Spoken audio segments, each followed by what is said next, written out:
Dungeons of Eternity has been great in recent times. I've been playing it, and let me tell you, this game is a great representation of what Quest 3 has in terms of advancements moving forward. Quest 3 is better than Quest 2. Now, it's not a massive jump, a massive leap, but in terms of clarity, dynamics, and like just the overall delivery, it's actually very good to see standalone just advancing like this. Now me, I'm a huge advocate for standalone VR gaming, so if you're into that, man, be sure you stay in tune with us. Subscribe, hit us up on TikTok Live. We have tons of content also linked all down below, so feel free to go ahead and join us on our multiple routes. We have different types of essentials. I'm sure you'll enjoy something there.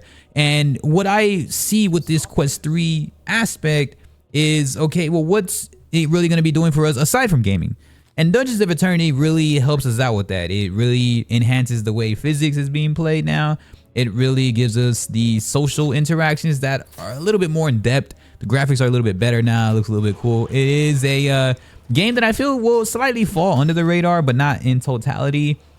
It does have a massive delivery rate. Again, for this channel, we do love standalone far more than I love PC VR. And that could possibly be a massive hot take, but that's just my personal opinion for now, just due to my lifestyle and due to just kind of the universal expansion of virtual reality gaming, because gamers that pick up a Quest don't necessarily like want to be doing the full PC VR aspect, doing all the crazy mods that it takes. Now that is dope. It looks dope. It's great for everything. But what we usually try to cover is that the other aspect of it contrasts to just straight standalone. And for a straight standalone experience, this is actually really, really fun. Now, it is actually somebody who plays Phasmophobia solo. This game is actually fairly scary. I actually went through the hunted side of this stage, of this run through that I was doing.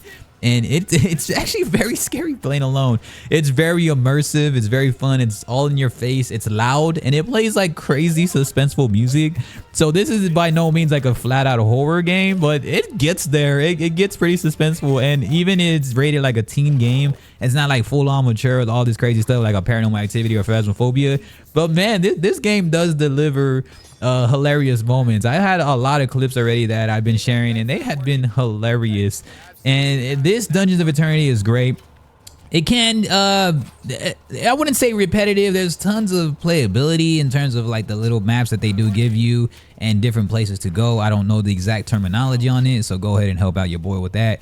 But as far as just delivery and being able to like land, the capabilities, utilizing the weapons, the bow and arrows, really fun on here. I love using the bow and arrow. The stress tests of this game, right? It does burn some battery, I think, because that's due to the performance enhancement of this game. So it was burning my battery fairly quickly when I was playing with my friend. And I would have to say that aside from weapons, aside from all of that too, and like what I said, the social interaction is a lot more fun if you're playing with friends. But if you're playing solo, it is scary. It does get in your face. It is very immersive. It can get a little cheesy at times. But I love the graphics and how you can really pick up your coins. You can pick up everything that from further amounts of aspects. You just feel like some badass. You feel like a badass that is moving around, and it is a great experience, especially like when you're going through the actual dark dungeon and you pick up your flame. I thought that was really cool. I had to light up my flame and just kind of hold it up. A lot of cool stuff like scorpions and bats. Those are the real immersive ones. When you start facing like the air combat, it's like, oh crap, like this gets crazy. Cause yeah, man, I tell you for real, like the spiders, the scorpions, the I don't know, and there's what else is there? There's wasp. There's a few other things like little slimes. Those get very fun. They're very challenging. And to go back to the stress test, it does get a little sweaty at times. For playing AI, this game gets pretty sweaty. They don't really have, I don't know if they have like an actual setting. I think they do, but I just leave it on normal, and it gets pretty sweaty. And I would really recommend like playing with a friend far more than playing by yourself. When you play by yourself, you technically get the same amount of enemies, but you're just by yourself. So it is a huge challenge. Sometimes the AI seems a little like they kind of chill out sometimes, where it makes it a little bit easier for you. But when they're on one, these enemies are on one, man. And I would have to say I really enjoy my time playing this game. There's no other way to show that than in this game, DOE being perfect for Quest 3. If you're looking for a game to start off on your Quest 3 journey, this will probably be something. It was something I never looked into. Again, my friend Tribe Grey Wolf definitely gifted this game for me. He's getting me back into VR a lot more, because Quest 2 was far more stale for me, and so I didn't really want to jump into VR for a little while because Quest 2 kind of just reached its peak, I would say. But with Quest 3 coming around again and giving us a little bit more, just that standard difference that's helping us out, whether it's mixed reality or just clarity in the gaming. We do need that battery life though. We do need to get upgrades on those battery life. So I have to find more natural ways to get that battery rolling without being tethered, obviously. Again, this is not a PS VR 2. It's not a PS5. I'm not tethered to anything. The only thing I use it for is I use my camera to record so I can really have this on deck. The audio is always not like perfect. Quest 3 does lack in that also. But Dungeons of Eternity really brings a lot of the suspenseful music. I gotta give it props. I think the suspenseful music is probably, from what I remember, is better than Blade and Sorceries. I think from what I remember, definitely far more suspenseful than Bone Lab in my opinion. So it does get pretty wild up in here, and they do have unique enemies, and I feel that that's something that we should always take into consideration. Like having actual unique enemies is fun. You know, not just the same old like ghosts and skeletons all day. They do have those in here, but other aspects I feel are really cool. They kind of just give you, they just throw a bunch of stuff at you. And I think that was kind of like their pinpoint for this game. Let's just throw a bunch of crap, have teleportations, and have like all these crazy wizardry going on. Just have something that's really like a Dark Soul type feeling game, which like the medieval aspect on steroids, but it delivers a lot better than what I thought. Again, there are plenty of games that are very similar to this, especially on flat screen gaming too. But for some reason, like playing this in virtual reality had been pretty cool.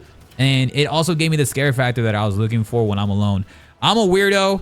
When I play solo, I want to get scared.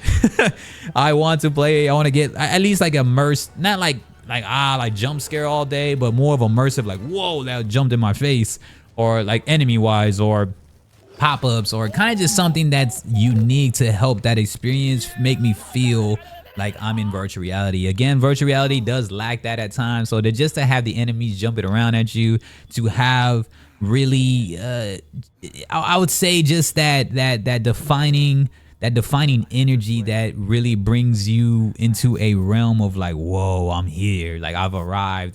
Dungeons of Eternity has done that for me for virtual reality. As far as like for a Quest 3 as a standalone, pure standalone, guys, this is pure standalone. I get so many comments that are always like, yeah, no, this is standalone. I don't mean no other connection, no PSVR 2, no PC VR.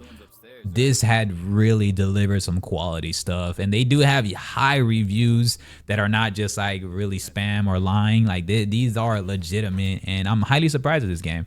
I think DOE is something that can help us move forward in enhancing games and making them better again. And then on top of all, just the social experience is really fun in this game, and hopefully devs keep taking note of like, okay, this is how you make games. This is how you make games. Like the climbing's really good too, and everything's just really good. So it's something that I really enjoyed, man. And y'all gotta let me know what's up. Have y'all tried out this game yet?